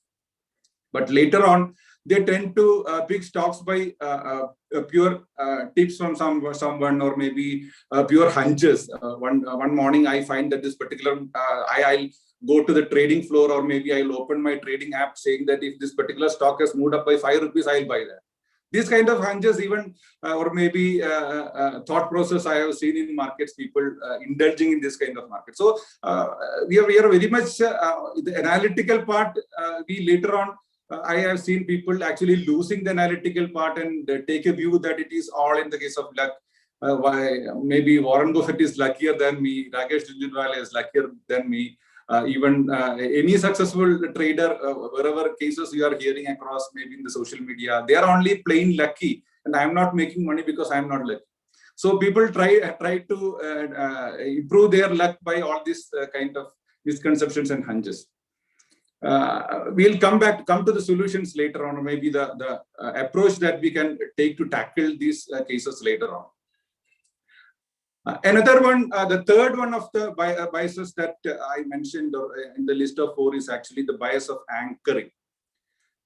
To tell an example, whenever you go to a store, you might have observed, or maybe being chartered accountants, you might know the science behind that. If you go to a shop that is selling spectacles, the first lot that they show is the spectacle that costs maybe 15,000 rupees or maybe 20,000 rupees. So you are slightly embarrassed. You say, tell them that I don't want to buy spectacles that are that costly because I'm using it on a day-to-day basis. This is for rough use. My good specs is already at home.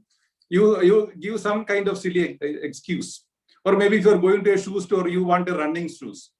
You are actually running only maybe 1 or 2 days in a week, and you are not running. You are having only a slow pace of walk, but the kind of shoes they give you is good enough for Usain Bolt.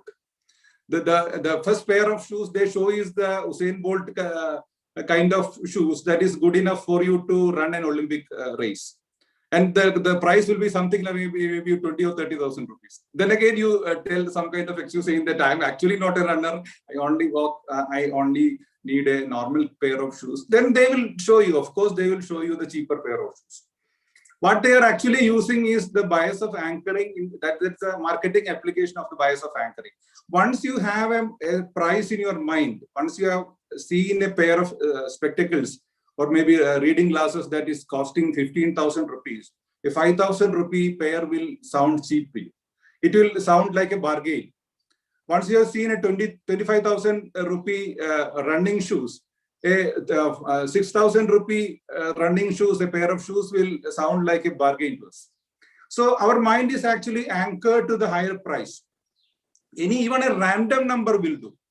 Actually, there are a lot of research going in this area. The pioneers are actually, if somebody is interested in reading, there is a book called Thinking Fast and Slow by authors Daniel Kahneman and Amos Tversky, who were one of the first people who were awarded Nobel Prize in this particular area of behavioral finance. Actually, Amos Tversky passed away before the Nobel Prize was announced. So it was announced only in the name of Daniel Kahneman.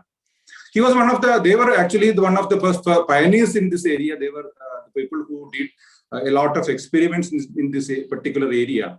And the interesting thing they found out was that if I give you any random number, suppose I ask you to, they asked their students, they conducted their experiments mostly among students of MIT and such premier institutions. So they were intelligent people, not like that their IQ levels are low or something. They were given actually the spinning wheel which stopped at a number. And if you are spinning the wheel and you stopped at a particular number, and if you are asked a question, a factual question, like how many countries are there in Africa? That was one of the examples they took. How many countries are there in sub-Saharan Africa? And you are spinning the wheel, and the wheel comes to a particular number, say 14 or maybe 15. You are very likely to say a number that is very close to 14 or 15. This is among MIT students, not laypersons or maybe uneducated persons. So that is the kind of anchoring bias we have. Whenever we see a price or whenever we see a number, actually, chartered accountants have to be careful because you are seeing a lot of numbers. So in the case of investors also, this happens in the case of, we can see that it happens very often in the case of IPOs. In the case of IPO, last day we had a listing of our own hometown company, Kalyan Jewelers. So the listing price is somewhere below the IPO price, and we feel that now it is cheaper. I'm not saying that it is not cheaper, or maybe it is a good bargain. Maybe, of course, it is a good company. But you have to do the valuation part yourself. Or maybe if it goes up, the reverse could also have happened. The IPO price was 87, I believe. And if it has gone up to maybe 100 rupees, you will feel that it is overvalued. That was what happened in the case of VGuard, actually. Dr. Vijayakumar said the example of VGuard being one of the best wealth creators we had in a long time in Kerala.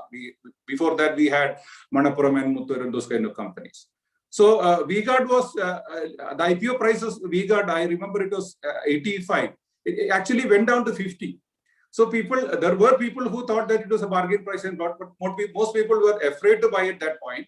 And when it went up to maybe 150 or 200, people thought that maybe it is now too much, because the IPO price is some kind of an anchor in your mind. It can play both ways. So this kind of anchoring bias could have serious implications. The market levels have an anchoring bias. So if you look at the market levels on March 23rd, 2020, you may feel, even in August 2020, you may feel the markets are much overvalued. Now people feel that markets are extremely overvalued based on the low that we hit in March 2020. And in March 2020, people were looking at the highs that we reached in the month of January 2020, and people, either some of them had this attack kind of mode, and people brought in boatloads. We actually advised that during that period, buying in boatloads, but most people were afraid to buy at that time. So once you have an anchor in place, it can play both ways, so that you can feel, you always kind of feel that the earlier price was right and the current price is not good enough. So this is the third behavioral bias that we often encounter among investors as well as analysts in some cases even. And the fourth bias I want to mention is something called the hindsight bias. Hindsight bias is, there is a saying that the hindsight vision is always 2020 or maybe perfect. People always like to say, I always told so. This is something we often hear in the markets. This is something we often hear in our day-to-day life also. Even in the case of a simple thing like a rain, if it rains, people often say that, oh, no one says that I was wrong to say that to have predicted rain wrongfully and it didn't rain. We do not hear that very often. അങ്ങനെ നമ്മൾ കേൾക്കില്ല. എനിക്ക് തെറ്റുപറ്റിപ്പോയി, ഞാൻ വിചാരിച്ചു India England മാച്ചിൽ India ജയിക്കുന്നു വിചാരിച്ചു, പക്ഷെ ഇംഗ്ലണ്ട് ജയിച്ചു. അങ്ങനെ ആരും പറഞ്ഞു കേൾക്കില്ല. നമ്മൾ എപ്പോഴും കേൾക്കുക തിരിച്ചാണ്. Because actually our brain has a system of actually creating memories in hindsight, so that we always feel that we were right. People who are invested in equity, like most of the lucky people who followed our advice personally, we also tend to think that we made the right decision by investing in the lows of March 2020, or maybe April, or even up to July or August were good bargain prices. But what could have happened in the market is beyond prediction. It is not as if the pandemic was slated to end maybe in 2-3 months and the market could have gone no other way. The only outcome was market doubling from that March 2020 low prices. No, it was not like that. Looking back, it may look very simple. Looking back, it may feel that if you have bought any of the frontline stocks, you could have made money. If you have invested in a mutual fund, you could have made big money. If you had invested in index fund, you could have made big money. But actually, the outcome was unpredictable. you couldn't, at least in the shorter run. In the longer run, as Dr. Vijayakumar said, the risks are actually lower and lower. Especially if you look at a 10-year kind of retirement portfolio kind of thing, the risks are very, very low. But on a 6-month basis or 1-year basis, it is not that easy to predict the market. Nobody could have predicted comfortably or maybe with a surety that the market could bounce back like it did actually. So that is called hindsight bias. Even in the case of investments, people often tend to have overconfidence. That is what we encounter in the market right now. Any people who talk to in the market, especially those who have started trading in the last year, they're actually overconfident now. They kind of feel that, oh, I got some moments like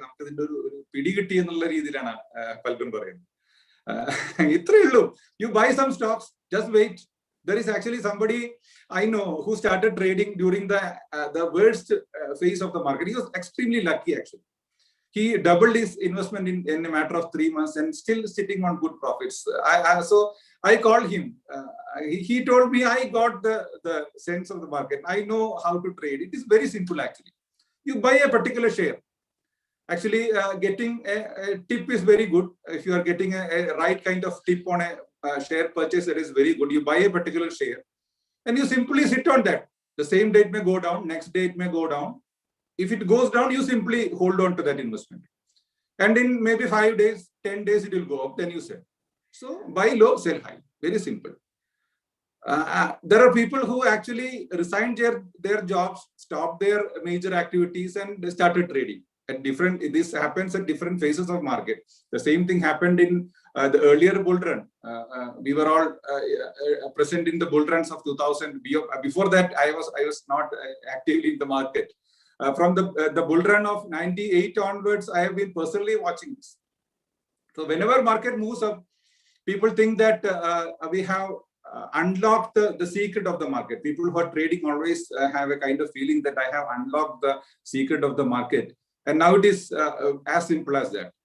Different people have different formulae. But what happens is that whenever market falls, whenever there is a steep correction or maybe a bear phase, correction is actually easier to manage because correction, the word itself connotes that it will go up in a very short time frame. And that is what happened in the last year. That is not the most painful phase of the market. The most painful phase of the market is what happened between 2008 or somebody who invested at the end of 2007 until the year of 2013 and 14. If somebody who was unlucky to put in all his money in 2007 and wait until 2013, he'll be a very frustrated person. Even people who did SIPs, monthly systematic investment plans from 2006 to 2007 to 2012 or 13, they were very much worried that they were not even getting an FD kind of return. They were not getting gold returns because the returns were abysmal during that phase. The market could have very long periods of pain also. I'm not discouraging people who are into investment. Of course, that is the best way to invest, but I'm only saying about the challenges that you can likely face in your investment career. So these kind of hindsight biases actually ends up in overconfidence because we as humans has a tendency to become overconfident in many things. One of the things that most of us, including myself, is overconfident is in the case of driving a car. If you ask somebody, are you a good driver? Or you at least you are above average driver, the answer you always get is that yes, I am. Very, very rarely you encounter a person who will say that I am kind of a below average driver. This is shown in a lot of actually studies conducted in Europe and US. Actually, there was a study conducted in US in which 93% of people claimed that they were above average drivers. 93%. Being people who are aware of statistics or maybe numbers, we know that more than 50% drivers cannot be above the average. So people has a sense that I am always above average because this is kind of something called hindsight bias. Elections are very nearby and people make all sorts of predictions. And we very rarely hear somebody saying that I made a prediction and I was wrong with that. We always hear the prediction that I thought like that. I actually told my friend like that, or maybe they actually wrote it down somewhere. And this particular person will win or this particular coalition will win. This overconfidence itself is a very dangerous thing. Like in the case of general life lessons, in the case of investments also, overconfidence could be a dangerous thing. So that is why I always say that asset allocation is important. Please keep asset allocation intact. You can play with your equity. You have to invest in equity, I'll say. One simple method is that to value your equity content between 25 and 75% according to the market cycle or maybe your asset allocation pattern, and always have some hedges that you have. Unless you are extremely wealthy or maybe extremely knowledgeable or you hold a company, those kind of people can have 99% or maybe 98% of their wealth in equity alone. So finally, we come to the solution part, or maybe what you have to be careful about, or maybe what is the approach that we can do to overcome these kind of behavioral biases. There are a lot of other biases. If you are interested in reading, there are a lot of material available. As I said, Daniel Kahneman is a good author. Dan Ariely is a good author. James Montier is a good author. You get books on behavioral investments. Plenty of books are available. Even in India, there was somebody who was writing a lot about the good investor, very good investor, Parag Parikh. Unfortunately, he passed away prematurely in an accident a few years back. But his company is actually running a mutual fund. It is a good fund, actually, Parag Parikh Mutual Fund. So some of the biases can be used in your favor. I mentioned about mental accounting in the beginning itself, because you tend to keep your accounting or maybe investment accounting in boxes.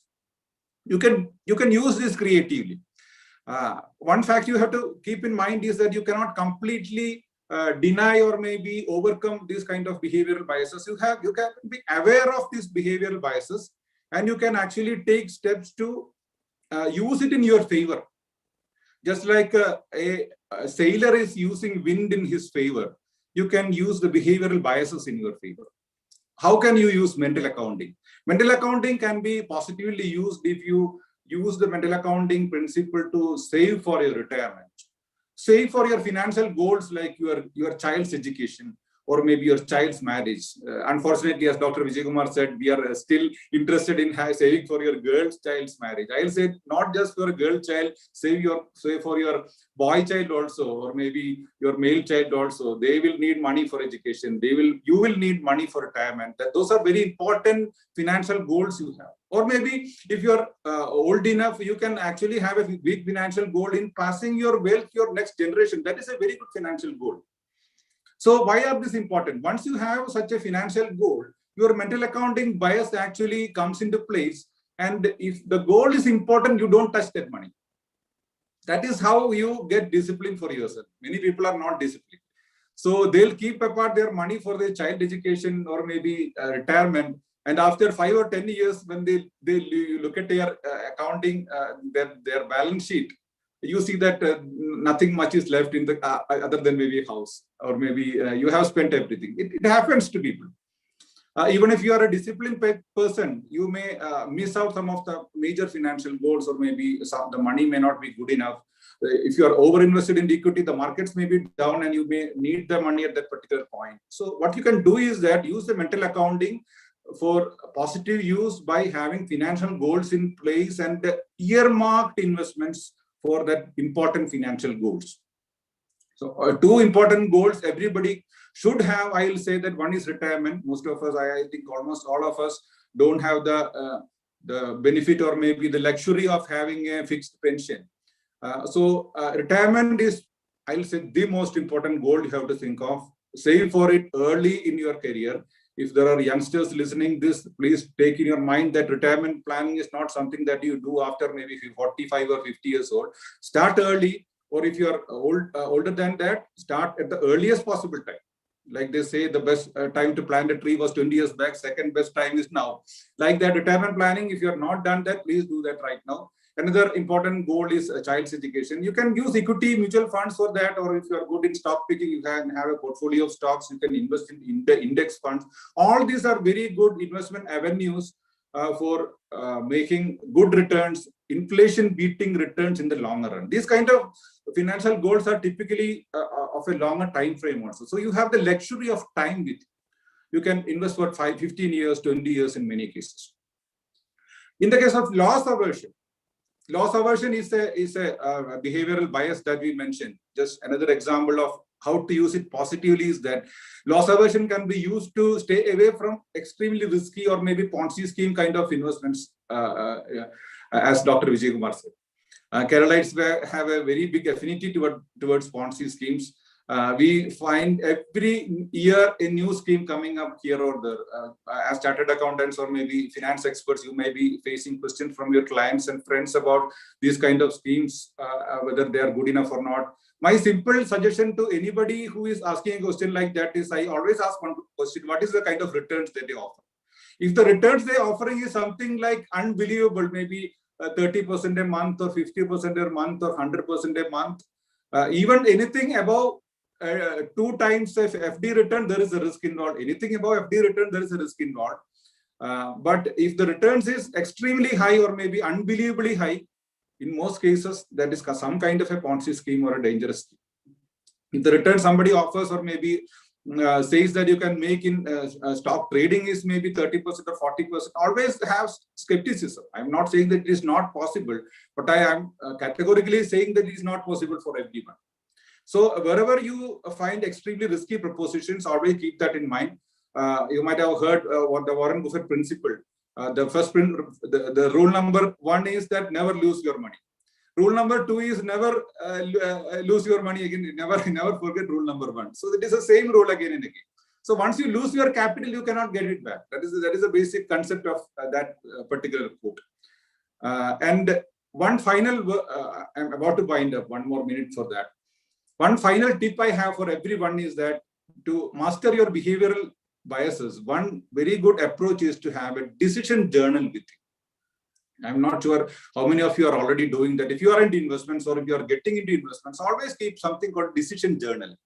Whatever decisions you are making, like in the case of asset allocation, what percentage you are allocating into each asset class, what stocks you are actually buying, what is the rationale behind buying that particular stock, or if you're trading in derivatives, what is the rationale, what is your strategy? Get all those into writing. It could be in digital form. I'll say it is better to have in the conventional form, in the traditional form. Have a diary in place. We will get plenty of diaries during the new year and other times. So use at least one good diary for this. Keep your decisions always in writing. What is the importance of that? Looking back, it could be a big lesson.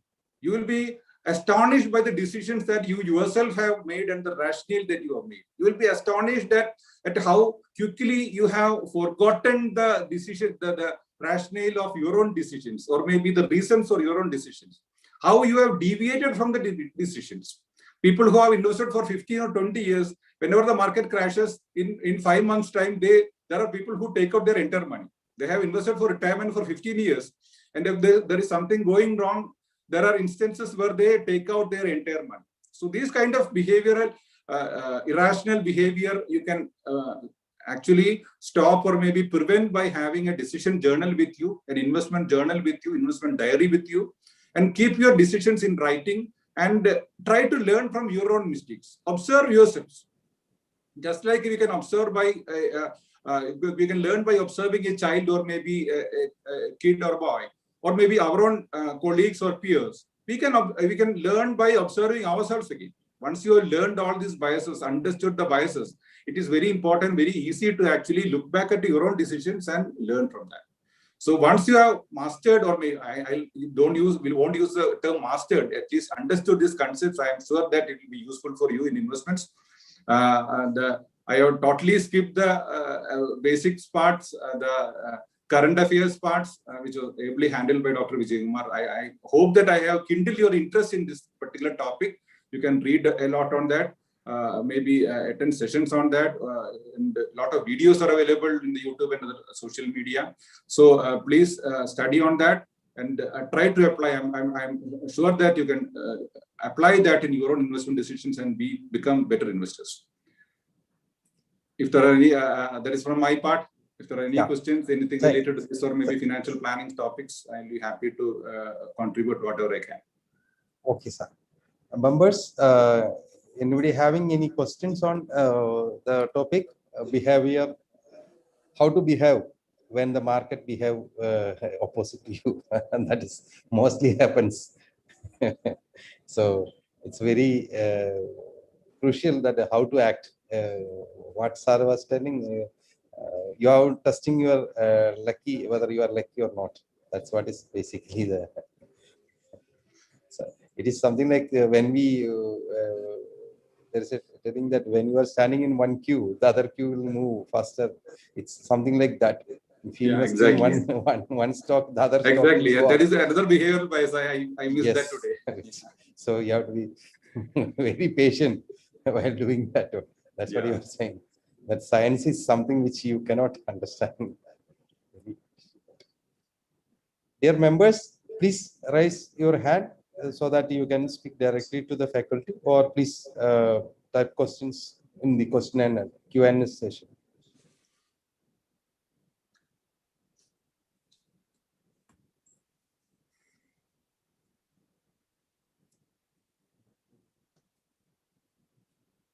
It seems that no other questions by the members. Of course, very happy It's, outcome. that is another behavior which happens. Of course, you You don't are have thinking to. on the behavior. Yeah. People will behave just like a stock, unpredictable. Okay, so Jackson sir has explained the behavior of market investor and the viewers, just like which we have seen. Requesting all the investors to behave or act based on the behavior on the reverse mode. When the if a stock is going very high or low, depends upon you take a decision on whether you have to invest it or to sell off that. Everyone should act smartly, depend upon the behavior of that investment. And sir has explained a few reasons for the ups and downs of the index. Sir, we are thankful to you, sir. On token of gratitude, love, and affection, the managing committee is giving a digital certificate to the faculty. Sir, please accept. Thank you. We'll be sending you that hard copy. Will be sending to you, sir, soon. Thank you, sir. Thank you. Any other closing? Can I close this one, sir? Fine. Jackson, Yeah. sir? Yeah. Okay. Sure. Thank you, sir. Thanks. For formal vote of thanks, let me call upon the secretary, C.A. Jean Paul, sir. Over to you, sir. Thank you, Irene sir.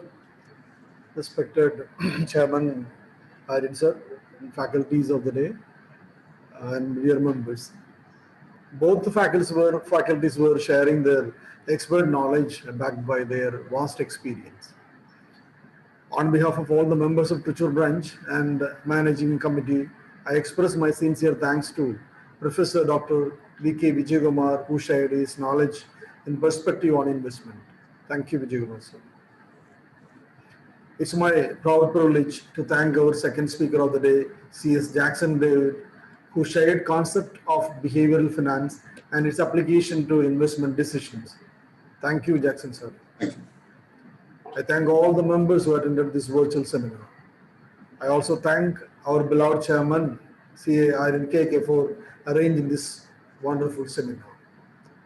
I thank our staff members for their wholehearted support.